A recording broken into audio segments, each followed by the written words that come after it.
lunch, everyone? Ang sabi niya ba, na Mercedes ay lunch, Triple J.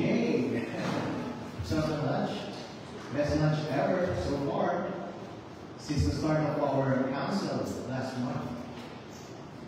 And bago tayo mag-usig, gusto ko talaga congratulate yung council ng Cagayan City sa pamumuno ni Vice Mayor Benji D sa pagpasa ng kanilang free franchise fee and unrelated taxes para sa kanilang mga tricycle drivers. Napaka-appreciations nito ang miss nito. Makamasa talaga at makatawa si Vice Mayor Benji D. Grabe lang, meron siya ng mga tao, mga tricycle driver ng Cagayan. Dito sa Rino Mercedes, mukhang malapit na rin yan. Namalabot lang kung gusto natin dito sa Rino Mercedes. Mga tricycle driver, tingnan po. Magkakaroon din tayo ng mga balita tungkol dyan. At si Benji po ay aking classmate from elementary sa Mary Sunshine Montessori School. Tuwang-tuwa ang aming directress principal na si Teacher Lilibet Garcia. Yay. Kaya magkaklase ng elementary.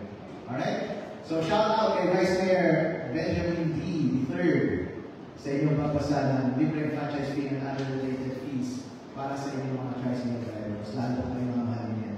Love na po kayo ng mga taga-Cagayan. Siya ang most popular na Vice Mayor ng Isabela.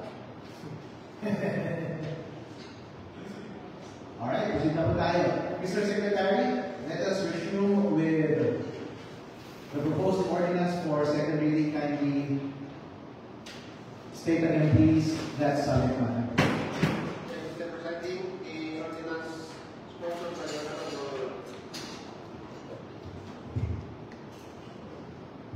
proposed ordinance sponsored by the Government Salvador Apostol III, an ordinance adopting the provision of Article 10:30 of the Juvenile Justice and Welfare Act of 2006.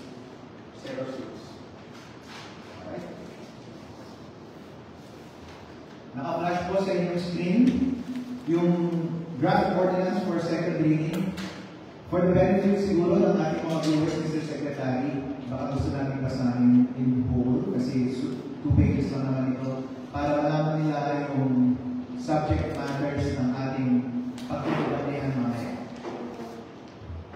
Yes, Mr. Chairman, the proposed draft ordinance number blank series of 2025, an ordinance adopting the Public Act number 10/630, strengthening the juvenile justice and welfare system and providing local implementation mechanism and appropriations thereof. Be it ordained by the Assembly of Rino Mercedes, Licenciado Assembly. The title, this ordinance shall be known as the Juvenile Justice and Welfare Ordinance of the Municipality of Rino Mercedes. The Declaration of Policies, in line with the provisions of the Public Act number 10/630, it is the policy of the Municipality of Rino Mercedes, Isabela, to uphold the right of children, including those in conflict with the law, and to ensure their rehabilitation and reintegration into the community in a child-sensitive, restorative, and right-based manner. For the Section 3 adoption of the Republic Act number 10/630, the Municipality of Rino Mercedes, Isabela, hereby adopts in full the provision of Republic Act 10/630 entitled An Act Strengthening the Juvenile Justice and Welfare System and commits to localize its implementation in accordance with national standards subject to local conditions and resources. Under Section 4, Local Council for Protection of Children or the LCPC, the existing Local Council for the Protection of Children shall be strengthened and designated as Local Juvenile Justice Welfare Council, responsible for overseeing and implementation of Republic Act Republic Act 10/630. Section 5, duties and responsibilities of the LGU. The LGU shall A. Ensure the appointment of qualified personnel for child care, social work, and psychological services. Under B. Conduct regular training and restorative justice, child rights, and CICL management for local officials, police officers, and community workers. Under C. Establish programs for diversion, rehabilitation, education, and reintegration of CICL. Under Section 6, diversion programs. The LGU shall develop and implement diversion programs appropriate to the age, maturity, and needs of the child in conflict with the law. This program may include counseling, skills training, community services, and other restorative approaches. Under Section 7, community-based intervention. The LGU shall establish community-based program for at least children in conflict with the law, including support for the families, child development sessions, and after-case services. Under Section 8, funding. Funding for the implementation of this ordinance shall be included in the budget allocated for the LCPC, or the Local Council for the Protection of Children. Section 9, separability clause.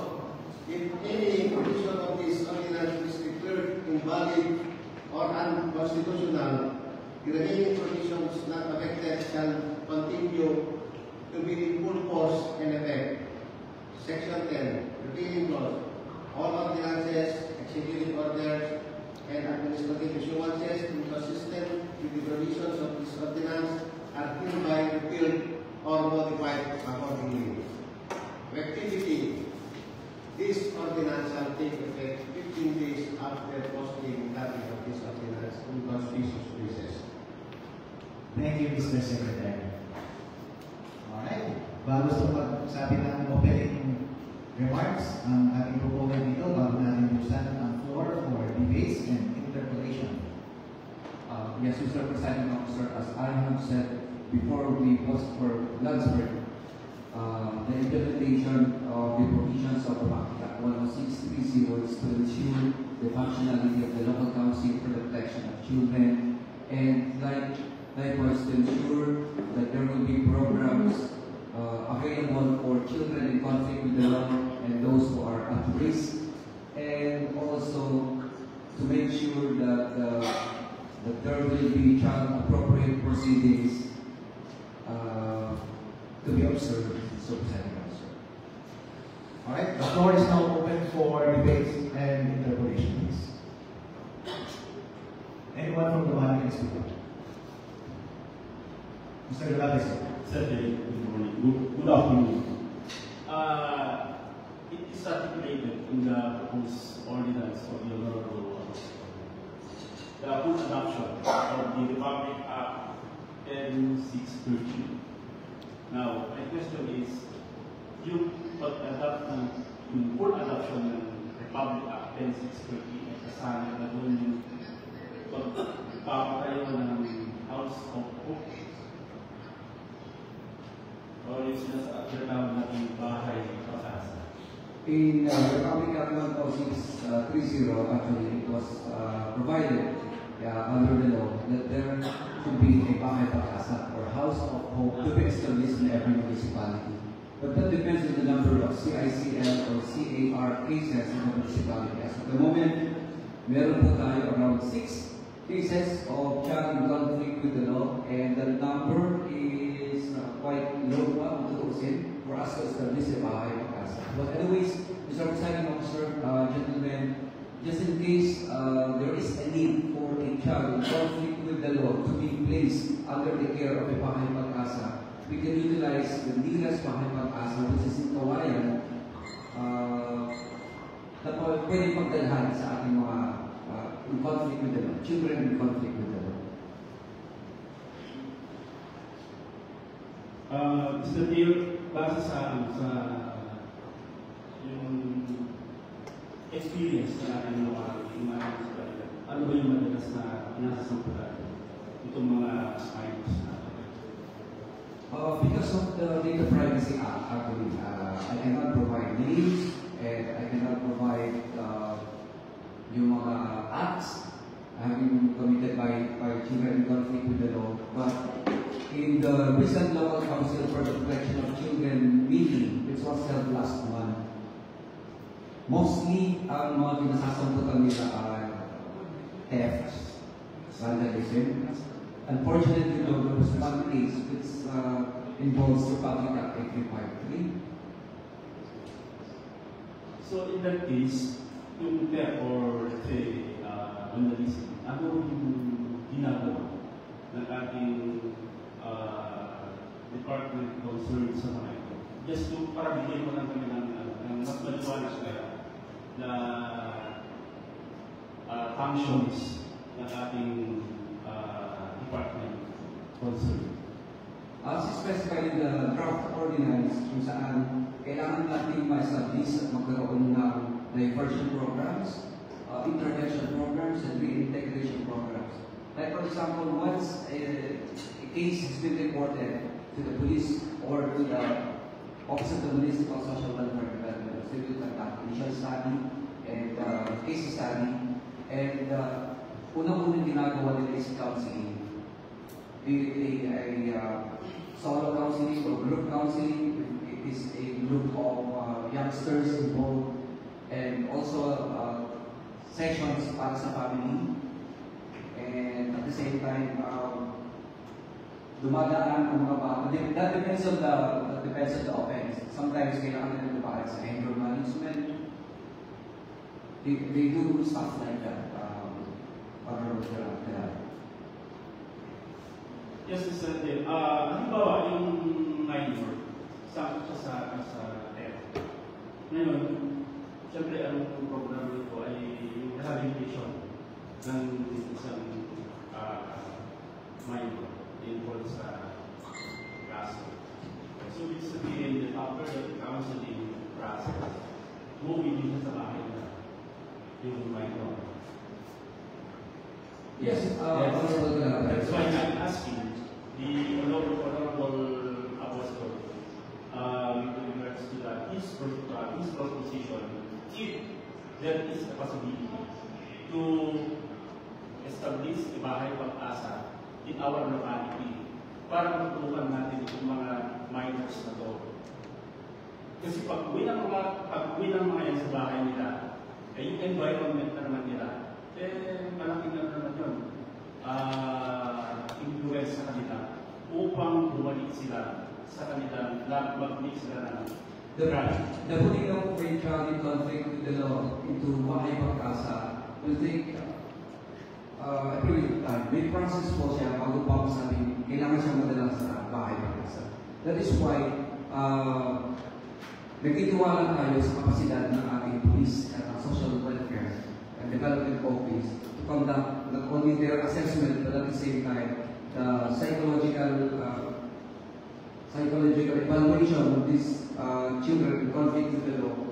Para sa ganun ay mabigyan sila ng tamang direction. That is the reason why sometimes hindi lang yung bata ang dumadaan sa counseling, but including the family, para responsibilidad pa dito ng buong family.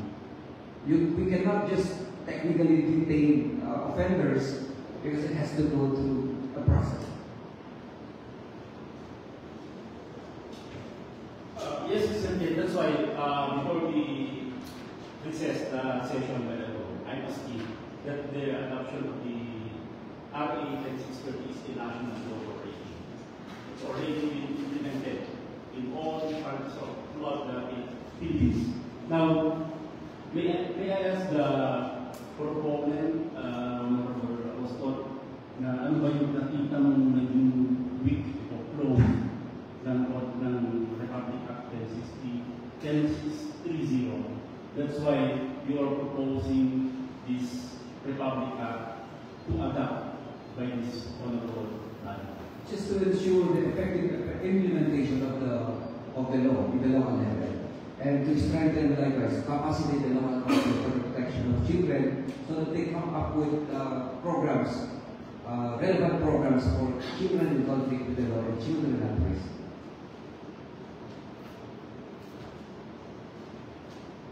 Thank you so much, Honorable Dalakay. Mr. Esteban, sir.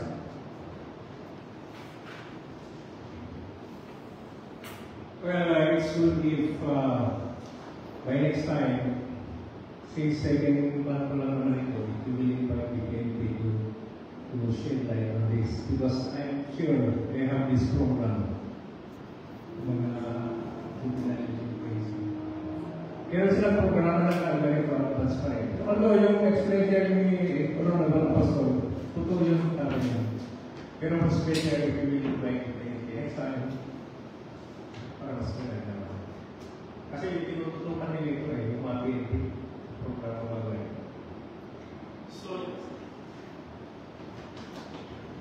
Mr. Lee, in connection with the statement of the Honorable Esteban, it means that whether we adopt this Republic Act or not, this is already implemented. And implemented by the municipality. So the PNP of Rainbow Services already did. Meron silang program. So, Honorable Esteban, is ready to adopt this Republic Act. According to the proponents, yes. Use the mic, sir. Sorry, sir. Excuse me. Please use the mic. The proponents just want to strengthen its implementation sa ating lugar sa Malayang Service.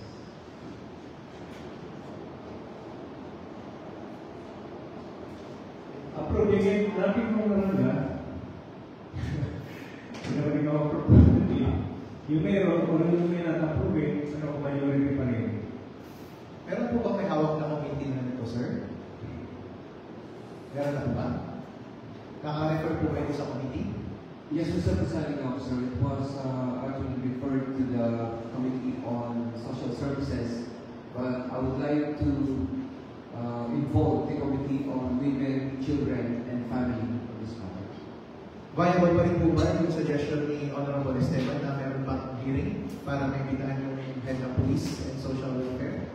If the body desires, Mr. Presiding Officer, and if the body is not satisfied with the explanations we are trying to give, then we can come up with a committee hearing, Mr. Chair. O sige po, kayo po mag-usap, members ng committee, kung gusto niyo po magkaroon ng committee hearing or proceedings tungkol dito. Mr. Baba, sir. This ordinance is coming from national, and usually kailangan na yata ng ito dahil yung mga ibig sabihin ng mga ordinansa ay napapagorla ng mga bata para mabigyan natin ng proteksyon, hindi makala umadala yung mga bata sa mga juvenile situation. So, kailangan na ipasa na ito dahil laging existing na yata yung ordinance na ito sa national. So, Mr. Chair, hindi na kailangan pag-debatehan kayo dahil sa tingin ko, pinoprotektahan lang natin yung karapatan ng mga minors. So, Mr. Chair, I move that the said ordinance upon sponsoring the Honorable Apostol, I came from, I move the ordinance is, I second it. All right. Well taken, sir. Mr. Presiding Officer, since there was already a pending motion to conduct a committee hearing or make it a public hearing para mas maganda regarding the passage of this ordinance, I hope that we conduct a public hearing or committee hearing and to invite resource persons from the Philippine National Police and from Office of the Municipal Social Welfare and Development Office for further clarification. Tama po. Mr. Galap. Mr. Nick, I seconded the statement of Honorable Apostle the purport of this ordinance.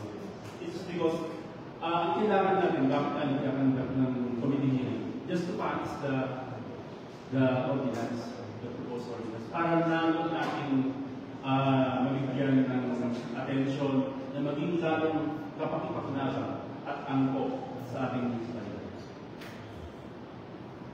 Actually, when it comes to polishing the ordinance, we can actually pinpoint right away what particular provision of the ordinance should be polished.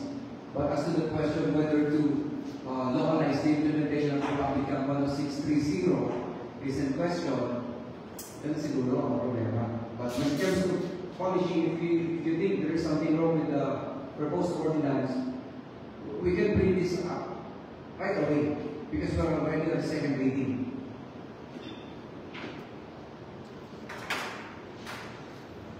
Mr. Honorable Balangas. Thank you, Mr. Chairman.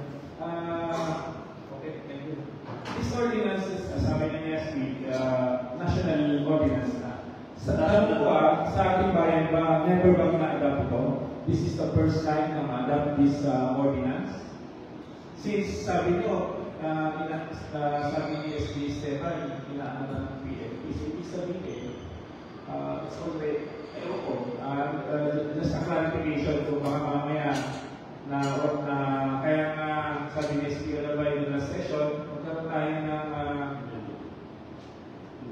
inventory sa ating mga ordinances and resolutions passed by this August body para lang hindi tayo paulit-ulit sa mga ordinance or resolution. Baka mamaya meron na yan. That's all, Mr. Chairman. I'm sure wala pa pong naipapasang ordinance localizing Republic Act 1630. Ngayon po, just in case na localize na yung in-amend ng 1630, which is the Juvenile Justice and Welfare Act 9344. Yeah, right. The Juvenile Justice Welfare Act 9344 is concerned, wala pa talaga.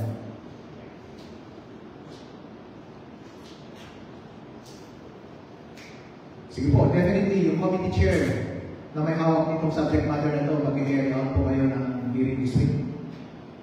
Yes, Mr. President Officer, definitely. Alright, maganda po yan. Ang totoo pong nangyayari yan, nung nag-aaral pa lang po ako ng abugasya, at nung nagpa-practice ako ng abugasya, nag-ipasa na po yung batas na ito, Juvenile Justice Law. Hindi namin alam paano yung wala ba alam? Wala po masyadong maraming tao ang marunong magpatubay. Ang parating tinatanong, kapag may bala, nakita mo sumasakay sa nagnanakaw, uhuliin mo makagad yun, tulad ng paghuhuli mo ng isang matanda. Saan mo ide-diretso? Sa kulungan?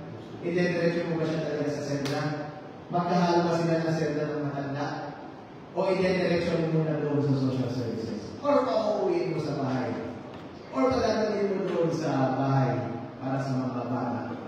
Wala akong malinaw na practitioner na may alam ganun. Kasama na yung abogado, mga polis, mga social services.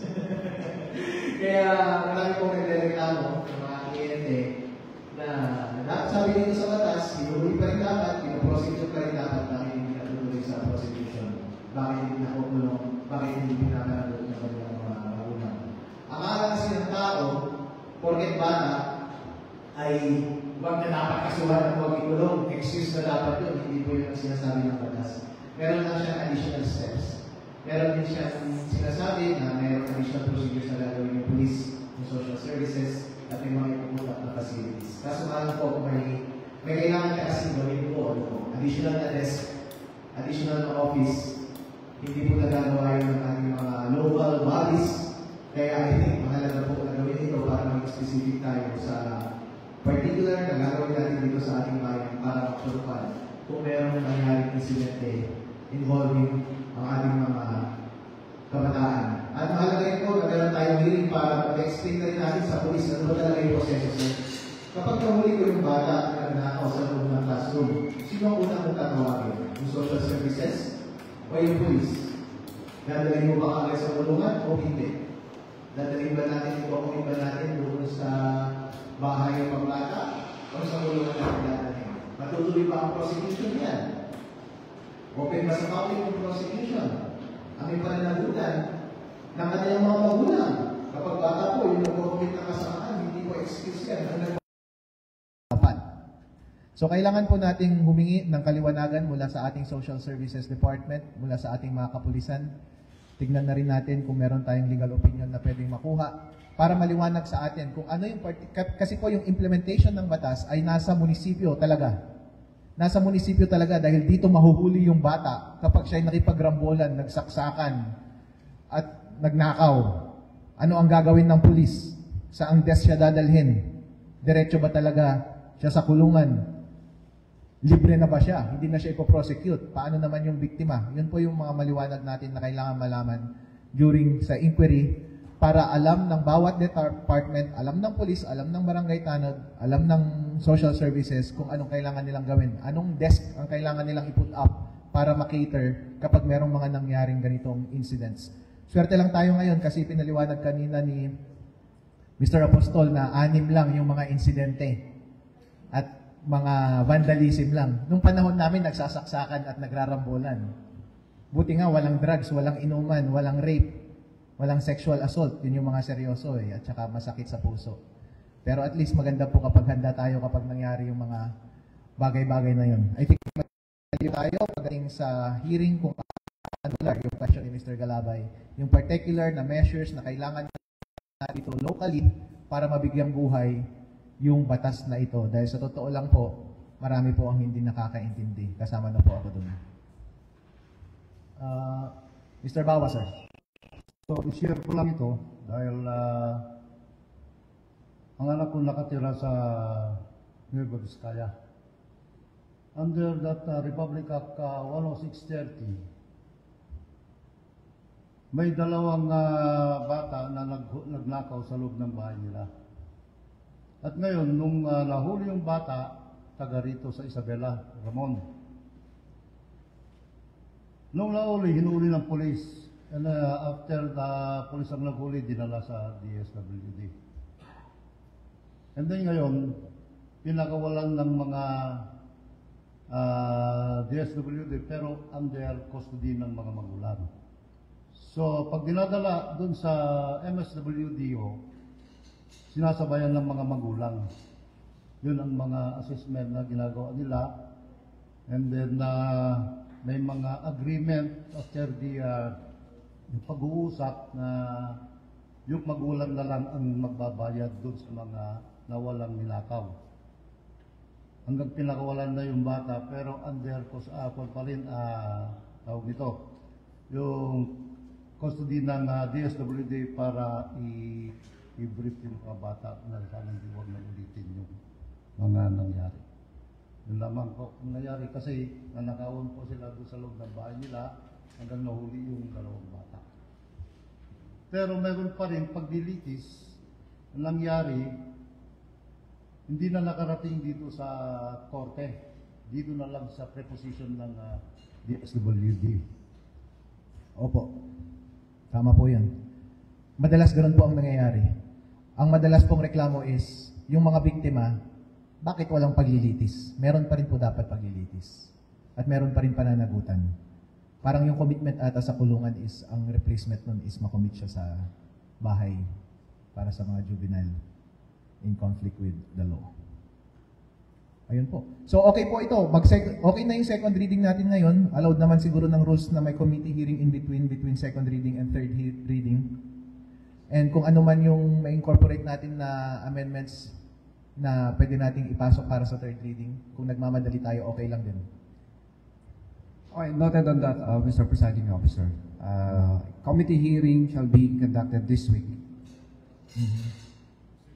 Mr. Adun, sir.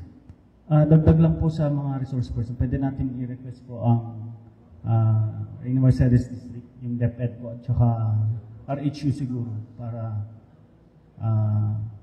mag-collab sila kung paano yung mga pwedeng interventions. Actually, pagdating kasi sa Local Council for the Protection of Children, as identified yung mga taong involved sa proseso lang ng mga children in conflict with the law is the Women and Children's Desk ng PNP and the social worker.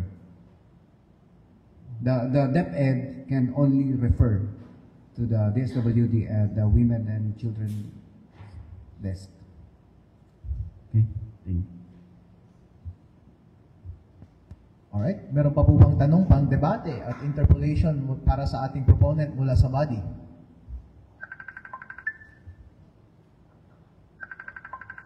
Oh, that's me. Ako ba yan?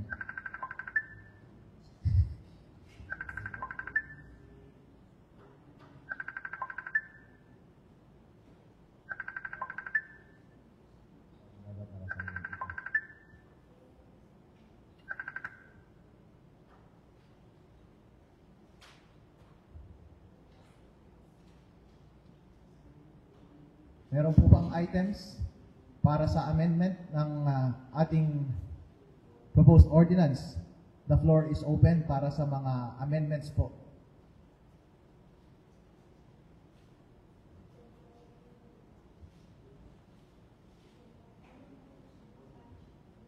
Wala po. So ganito na lang po ang gawin natin. Tingnan po natin kung anong mangyari sa committee hearing and kung kaya pong incorporate para sa third reading direction na yung mga amendments, doon na lang po. O ipag-usap na lang po tayo sa isa't isa. Unless gusto natin ulit magdebate. Pero ini-encourage ko po ang lahat na doon sa committee hearing, doon na lang tayo magdebate at mag-interpolate. Pero kung gusto nyo po, pwede naman natin isuspend yung rules para ulitin natin yung second reading next time. Okay lang naman, di naman tayo nagmamadali. Okay lang naman na extend pa natin for another week. Pero in the meantime, this is as good as read in the second time and up for third reading in the next sessions, subject to its being put up for agenda. Alright? So with that, the second reading is hereby terminated with respect to this matter. Congratulations, Mr. Apostol, sir.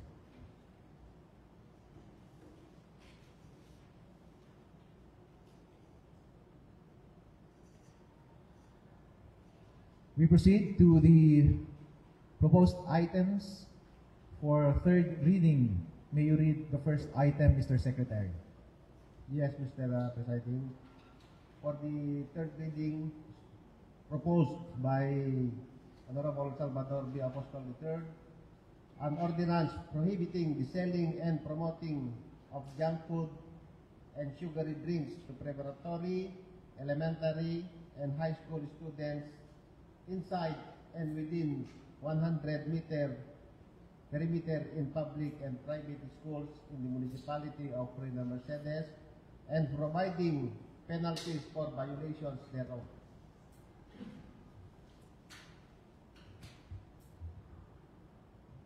Alright, sir. Basahin mo in full yung ordinansa for the benefit of our viewers. 3 pages, sir.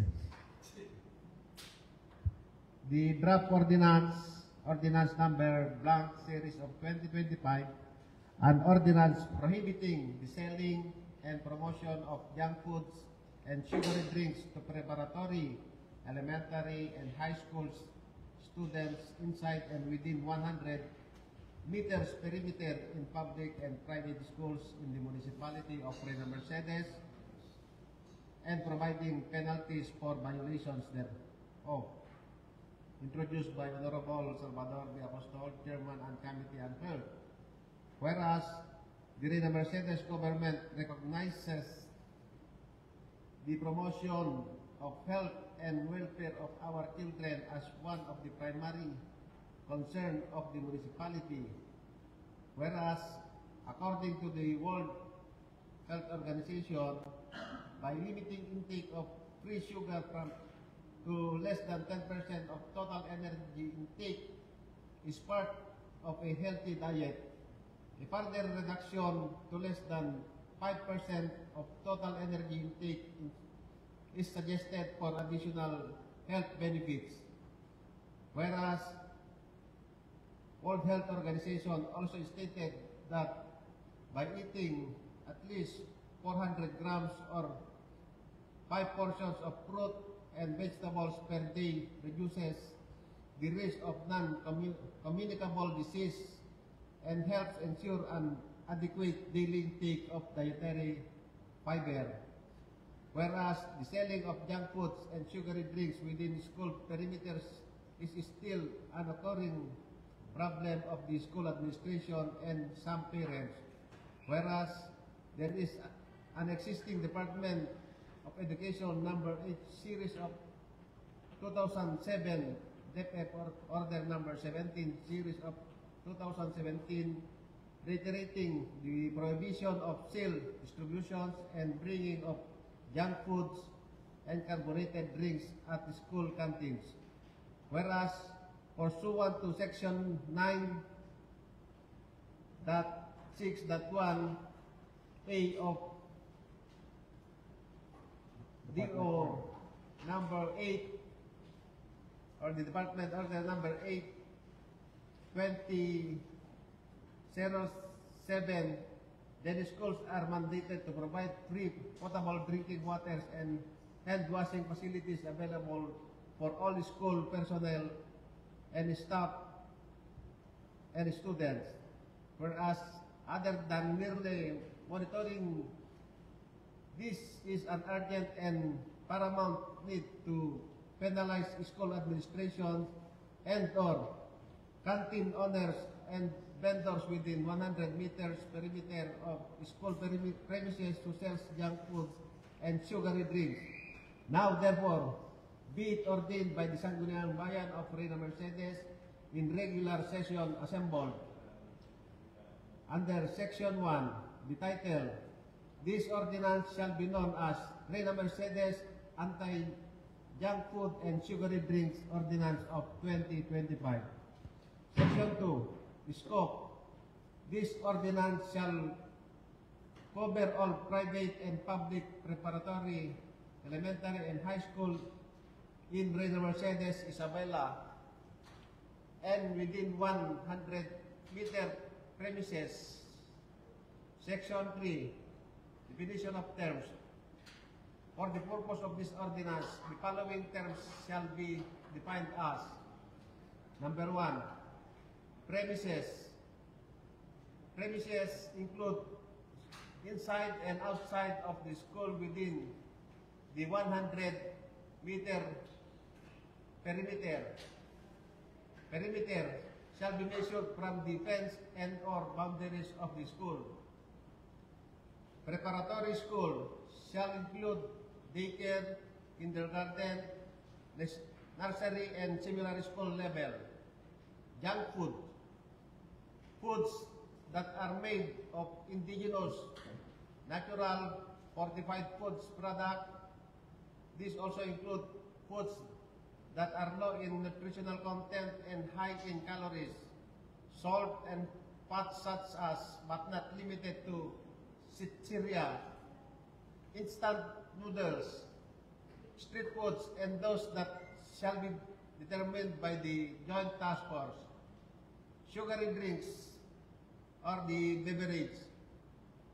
Any liquid substance made from drinking that are not or that are carbon-based or with carbon dioxide gas and/or categorized as soft drinks, sugar-based, synthetic or artificial flavored juices with high sugar content.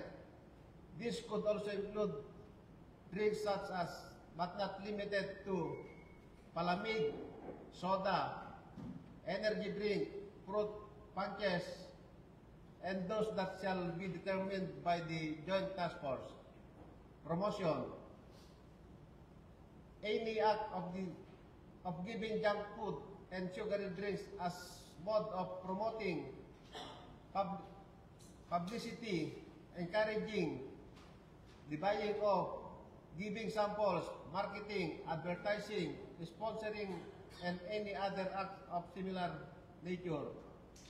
Then under Section 3, Prohibited Act. It is unlawful for any person engaged in selling food within the premises as defined herein to sell and promote any junk food and sugary drinks to all students covered by this ordinance. Section 4. 30 days grace period shall be given to concerned canteen and or store owner and operators, as well as establishment owners engaged in selling goods within school premises, to prepare and to completely comply with this ordinance. Section 5. Joint Task Force. The Joint Task Force is hereby created, which shall be composed of the Rural Health Unit as the lead agency, Philippine National Police, Department of Education, Reina Mercedes District, chairperson of the Committee on Health of every barangay, and the chairperson of the Committee on Health, Reina Mercedes Council. Under Section 6, function of the Joint Task Force. They shall be responsible for the monitoring and implementation of this ordinance. Under B, they shall identify the list of the prohibited junk food and sugary drinks. Under Section 7, Penalty Clause, any person found violating this provision, the provision of this ordinance, shall be imposed a fine of, for the first offense, fine of 500 pesos. For the second offense, fine of 1,000. For the third offense, fine of 2,000, and shall be ground for revocation of their existing barangay permit, of business permit, whichever is applicable. Under Section 8, Repealing Clause, all previous ordinances, rules, and regulations, or part thereof which are inconsistent with the foregoing, are hereby modified, amended, or repealed accordingly. Then Section 9, Severability Clause. If any of the provision, part of the provision of this ordinance is held unconstitutional or invalid, other parts of the provisions thereof which are not affected shall continue to remain in full force and effect. Effectivity Clause. This ordinance shall take effect after 15 days following the posting of its copy in conspicuous area in the municipality of Reina Mercedes. Thank you so much, Mr. Secretary. Let us put this ordinance to vote. As many as are voting yes for the passage of this ordinance, kindly raise your hands, please. But before that, point of order, acknowledge Mr. Galabay. Thank you once again, Mr. Chair. Mr. Chair, may I propose an amendment on the proposed ordinance? The amendment is that provision to protect the micro enterprise welfare. Sa mga nagtitinda naman ng mga tindahan. Kasi consider po natin yung 100 parameters. Halimbawa, kumbaga, na-implement, na-adapt na natin to, na-implement na, ipasa na natin. Ngayon, dun sa 100 parameters, halimbawa, may nagtayo ng tindahan dun. Nakabili siya ng mga paninda niya. Hindi siya aware na mayroon type ordinance na ganito. So, ang provision ko doon ay yung gradual implementation, yung phase approach. Kasi, yung hindi bigla-bigla, yung may transition siya. We will provide a transition period, like for example, 1 to 2 months, for vendors to adjust their inventory and practices to avoid sudden loss of income. Any comment from the body, please? Kung viable ba ito procedurally and substantively? Mr. Apostol, sir, as provided under this proposed ordinance, and meron po tayong at least 30 days grace period for those who are within the 100 meters perimeter, and I think that's enough time already for them to adjust. Yes, Mr. Chair, I understand that there is a grace period of 30 days. What I'm trying to point it out is that kung na-adapt na natin doon, ipasa na natin, then meron sa mga tindahan dun sa labas ng school na hindi sila aware dun sa implementasyon ng ordinance na to. Halimbawa, nakabili na sila ng mga paninda. So at least man lang, yung provision na yun ay to protect micro enterprise business. Yung mga ano, my amendment is that, let's say we will include in sections of the proposed ordinance, the provision to protect micro enterprise welfare. Tapos, ang nakalagay doon, gradual implementation of the ordinance to provide transition period, let's say 1 to 2 months, for vendors to adjust their inventory and practices to avoid sudden income loss. Yun lang naman ang ano ko. Although, alam ko na mayroon siyang grace period. Ang kino-consider naman natin doon, yung mga tao na gustong magnegosyo ng, let's say, sari-sari store, yun ang inaano natin doon. I understand that, Honorable Galabay. Please take note that with the passage of this ordinance, this does not necessarily mean totally banning the sari-sari store owners from selling junk foods or sugary drinks. It's just that we are also here, we are also aiming for the protection of children from within that vicinity na hindi na nga po lumala o hindi na nga po magkasakit ng ganun. This is not total banning of junk foods and sugary drinks. During school days only, which means beyond those days, they can still sell their products anyways.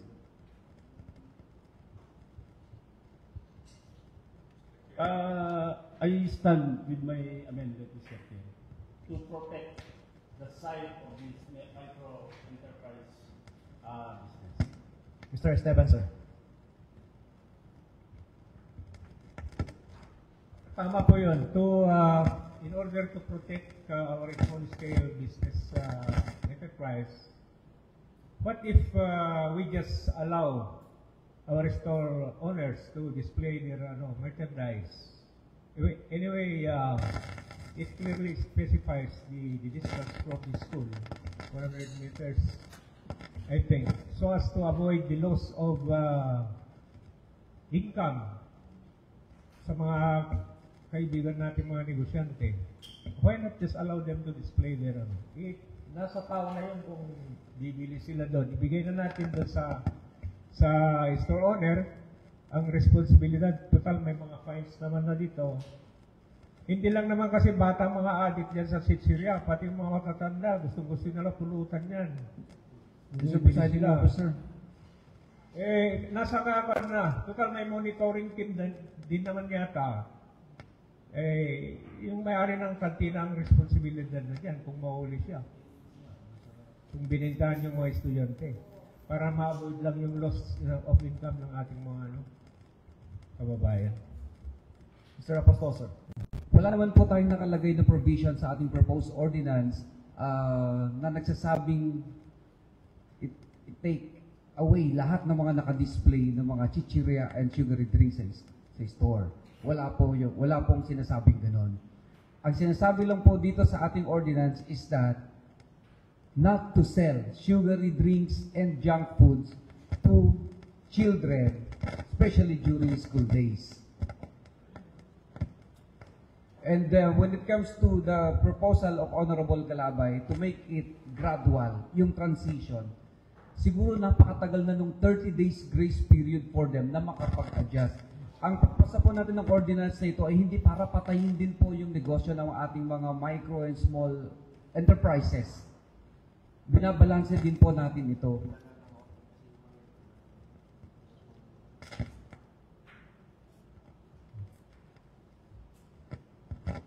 Mr. Galabay, sir.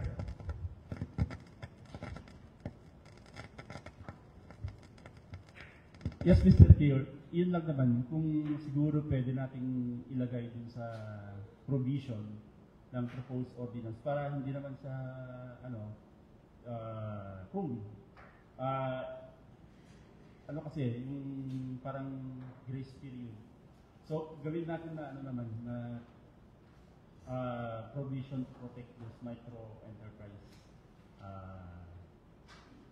business.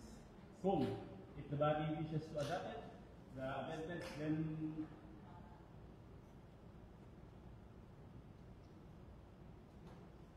Mr. Apostol, sir, any last words? Or maybe sa kanyang pag-propose ng motion, maybe may I ask the Honorable Galabay to be more specific as to what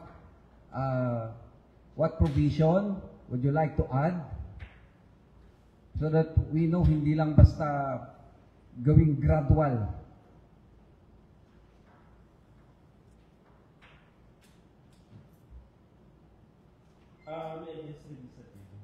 the proposed amendment of the proposed ordinance. The provision to protect micro-enterprise welfare in the ordinance. Number one is the gradual implementation. To provide transition period, let's say 1 to 2 months, to vendors to adjust their inventory and practices. Adjust the inventory and practices. That is to transition. That is a transition period for the vendors to adjust the inventory to avoid sudden death cut. Kasi sabi ko, pag may gusto magtayo ng tindahan within the 100 parameters na tinutukoy dun sa ordinansa, na hindi po sila aware sa implementasyon ng ordinansa. So, hindi siya, kumbaga,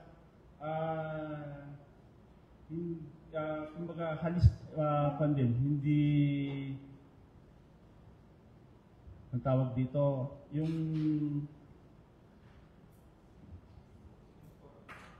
kumbaga hindi aggravated yung hindi siya maagrabyado naman.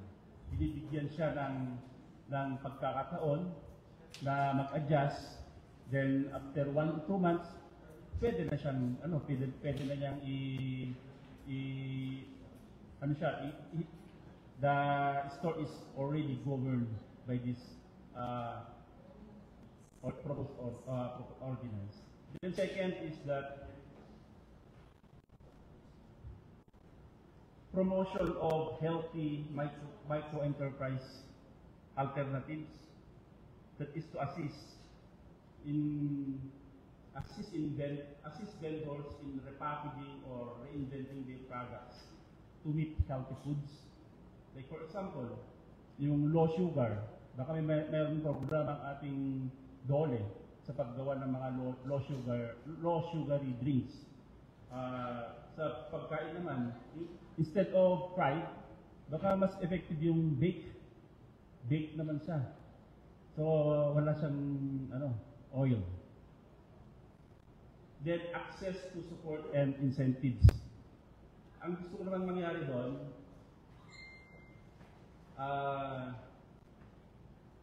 we will encourage the access to support and incentives. Ang pinaka doon, tax incentives or reduced permit fee for compliant vendors naman.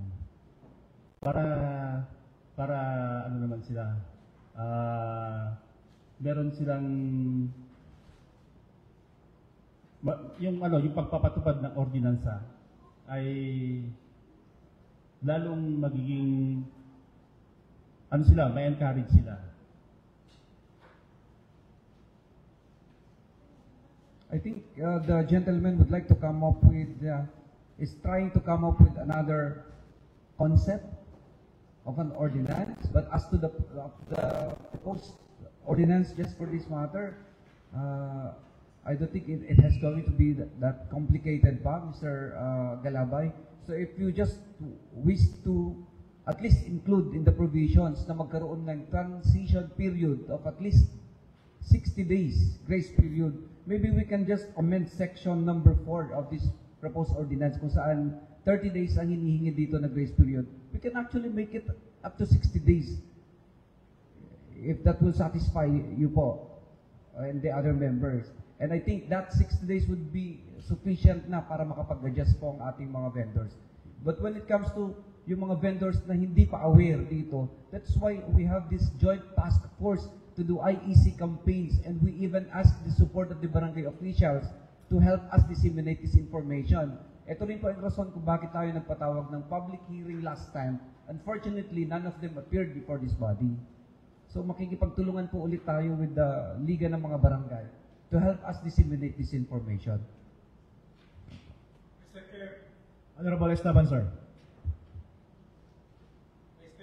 Honorable Galabay, with regards to your last question a while ago, yung determination of sugar content na isang pagkain na binibenta sa mga bata. That was already discussed during the previous public hearing. Yung mga nurses sa school, discuss na nila yung ano-ano yung mga pagkain na bawal with the DepEd.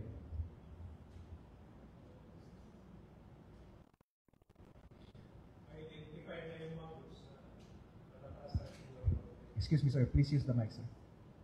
Use the mic, sir.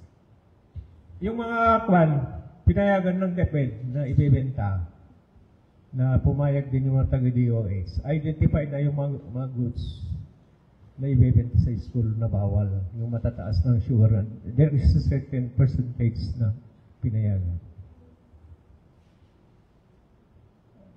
Honorable Kutaran, please.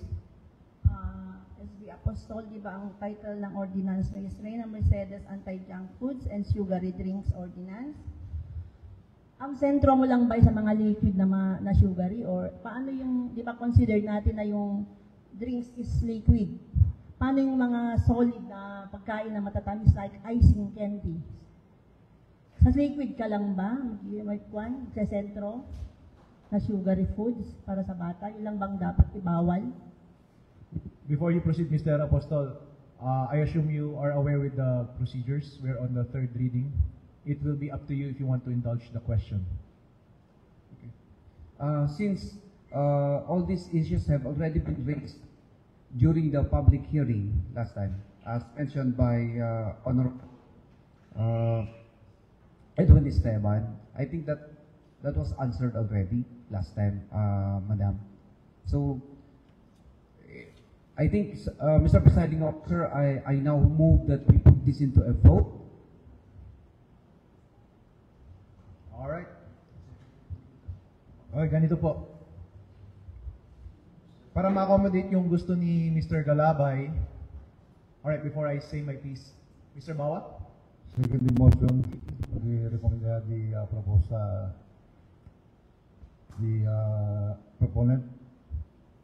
I move for second motion. Okay po. Para ma-accommodate po yung gusto ni Honorable Galabay, I think kailangan natin i-suspend yung rules at kailangan mag-decide tong body kung gusto ninyong i-open ulit for debates or amendments. Kasi po, dito sa proceedings natin, ang debates and amendments and interpolations ay nasa second reading. Nasa third reading na po. Nasa rules po na pwede na tayong dumiretso sa pagboto. Dapat po diretso na tayo sa boto. Unless may nababiolate ba tayo sa Local Government Code, Mr. Secretary, kapag ano bang nakalagay sa Local Government Code? Readings shall be on separate days. Pero meron bang binanggit doon na the day for deliberation and or interpolation or amendments dapat on second reading, or silent siya pagdating sa bagay na yan?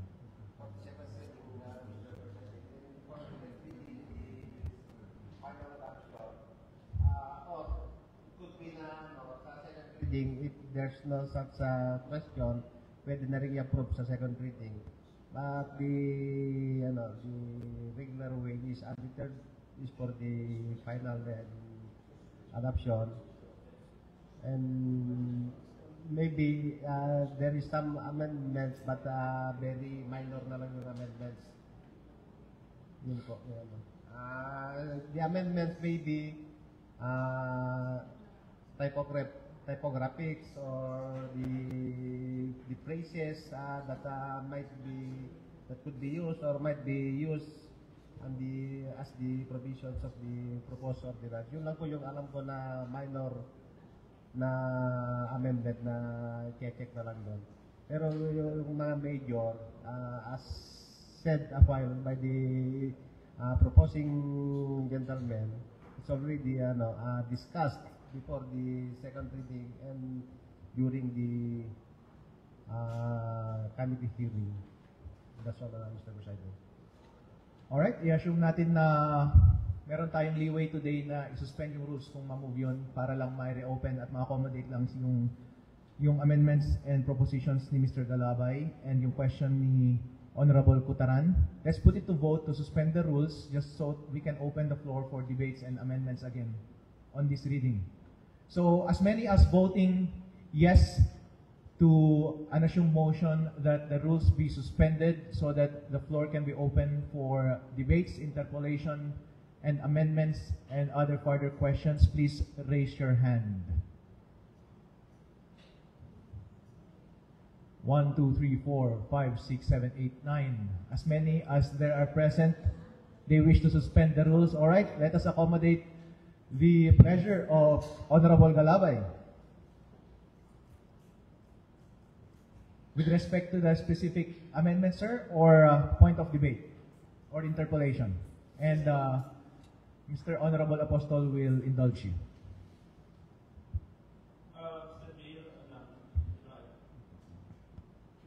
Po ay proposed amendment dun sa proposed ordinance ni Honorable Apostol para makita ng ating mga tindahan, mga micro enterprise business na meron din silang maliwanag sa kanila na ang proposed ordinance ay nagproprotekta din sa kanila. Hindi lang yung mga bata, kundi meron ding provision dito na maliwanag na nagbibigay ng protection sa ating mga store owners. So the proposed amendment, Mr. Chair, is the provision to protect micro enterprise welfare. So yun yung mga sinabi ko kanina. Please specific, sir, about the amendment you wish to be incorporated in the ordinance. Yes, first is the gradual implementation. First, the gradual implementation is to provide a transition period. Let's say 60 days for vendors to adjust their inventory and inventory yung mga paninda po nila and practices to avoid sudden income loss. Then second is the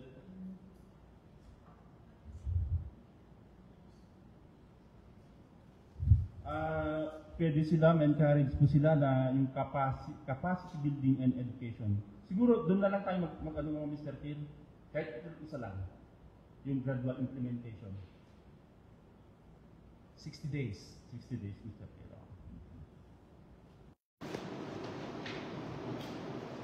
Comment, Mr. Apostol. Maybe we can go directly motion to amend particular section of the ordinance, specifically section number 4. Yes. Would you like to, if you may? So section 4.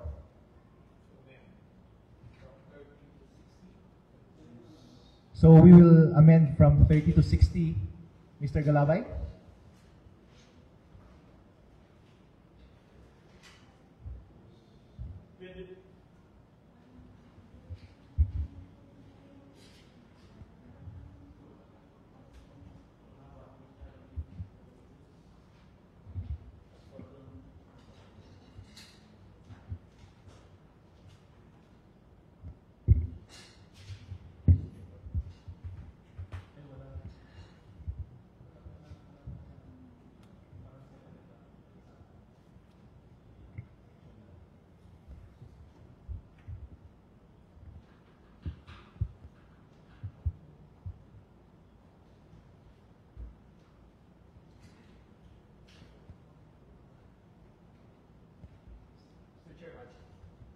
Mr. Barangan, sir. Before,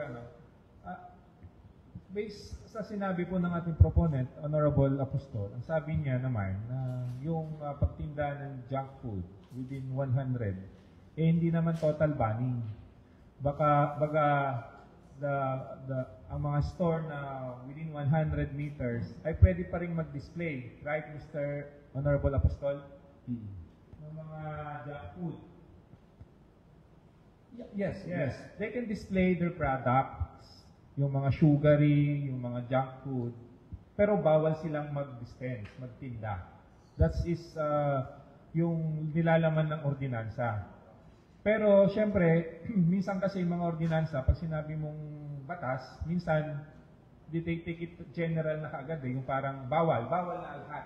Parang ganon. So, from this ordinance naman, sinabi dito na hindi bawal mag-display, kundi pwede pa rin mag-display, pero bawal magtinda sa mga bata. That's it. Para lang yung ni Honorable Galabay. That's all, Mr. Chairman. Thank you. Thank you so much, Honorable Barangan. Gusto ko pong invite yung mga nanonood at ating mga participants sa definition ng prohibited acts. Ang prohibited act po ay selling within the premises, so sell and promote. Yung definition po ng sell ay straightforward naman po yan, basta may transaction na magbebenta ka. Yung promotion, bawal din po. Yung promotion, na-define po yung promotion dito. Promoting, publicity, encouraging the buying of, giving samples, marketing, advertising, sponsoring, and any other act of similar nature. Tama po para sa akin yung interpretation ni Honorable Barangan na hindi included yung pag-display. Pag-display ka lang, passive lang po iyon. Pero pag promotion po, may suggestion dito na active yung ginagawa mo.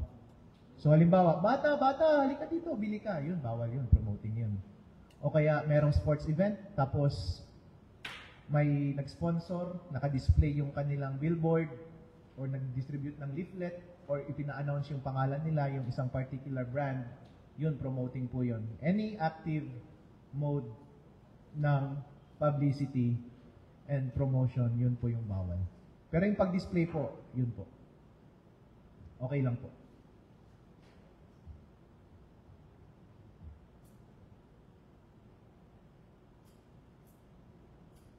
Alright, Mr. Galabay, final na po ba? I-amend natin 30 to 60? Yes, Mr. Chair.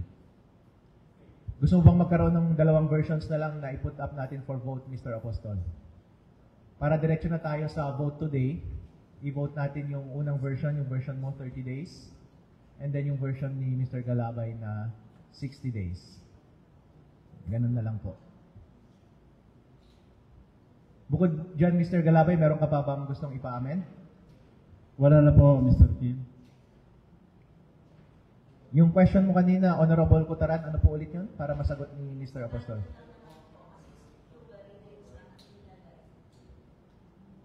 Sugary drinks.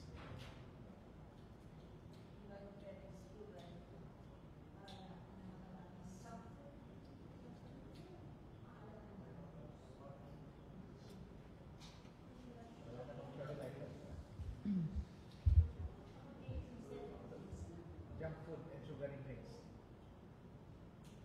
Anong gusto natin ilagay mo?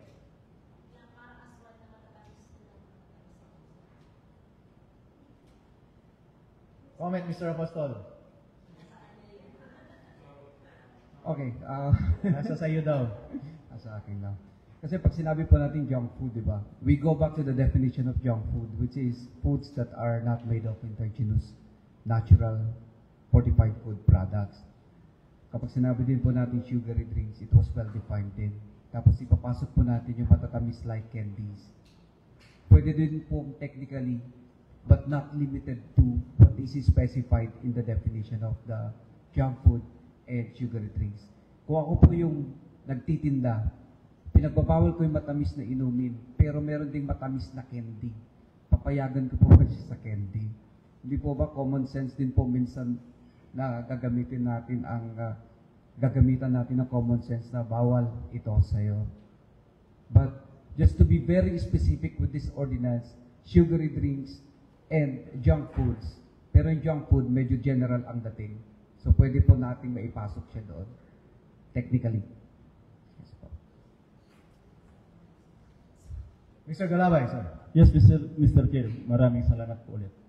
Doon po sa Section 7 of the proposed ordinance, yung penalty clause. During the committee hearing, Mr. Chair, di ba nagkaroon po tayo ng suggestion na yung first offense ay huwag mo muna natin siya pagmultahin. Instead, warning, then we will issue the violator notice of violation.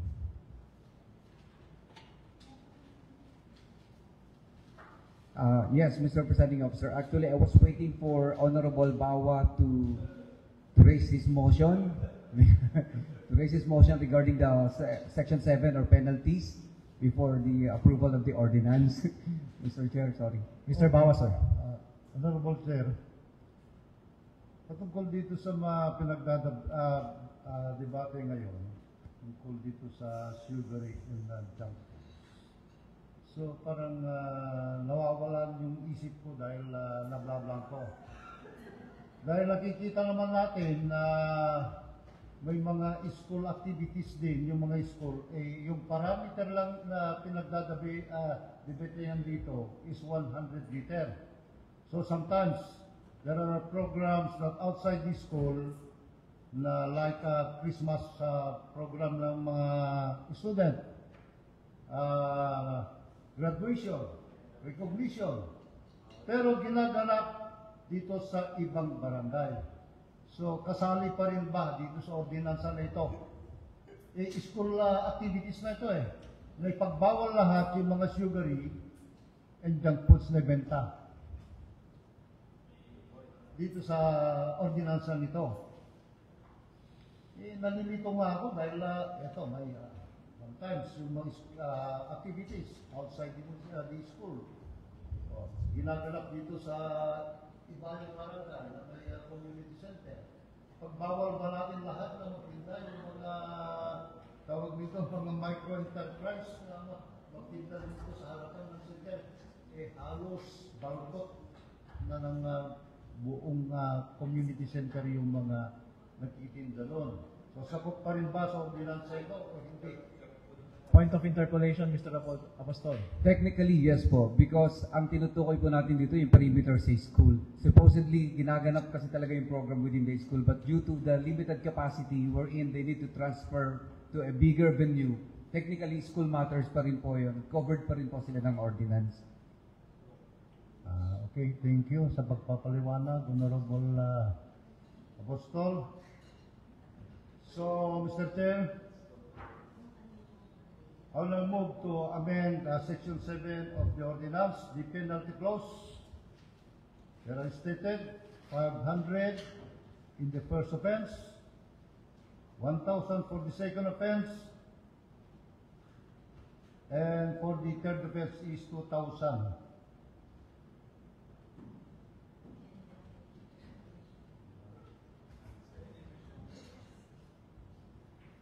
Under Section 7.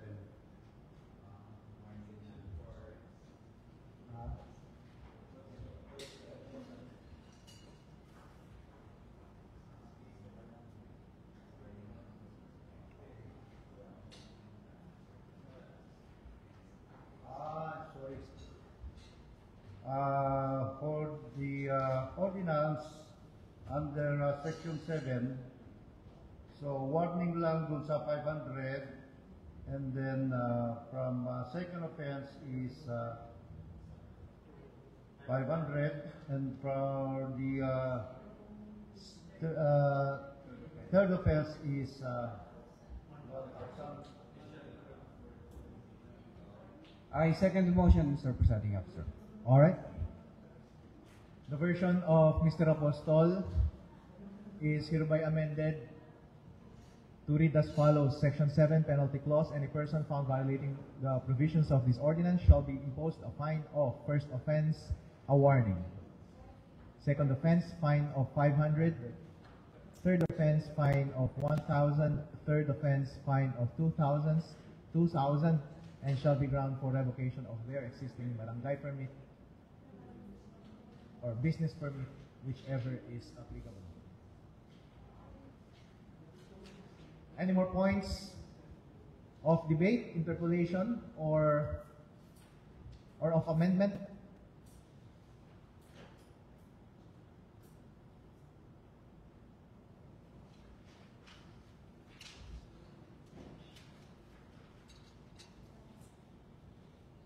There being none, I repeat, we have two versions. The first version being that which was read by the Secretary, but amended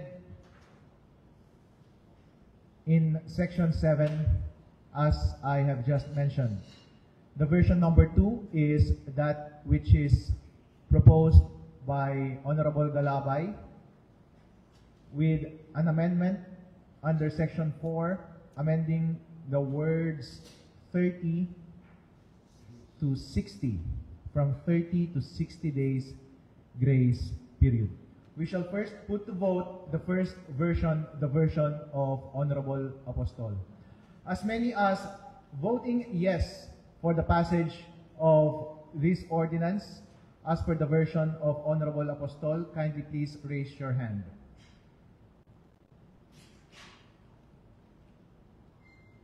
One, two, three, four. Please keep your hands raised, please. Kindly please keep your hands raised, please. Those who voted.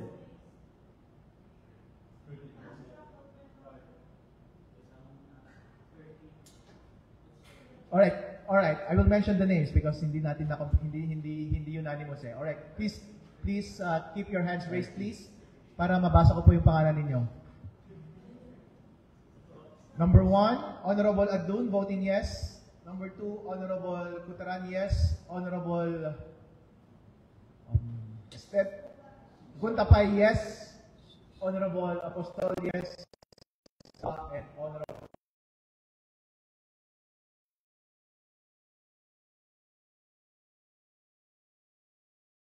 I hereby declare this ordinance in accordance with the version of Honorable Apostol having passed this body. Thank you so much and congratulations, sir.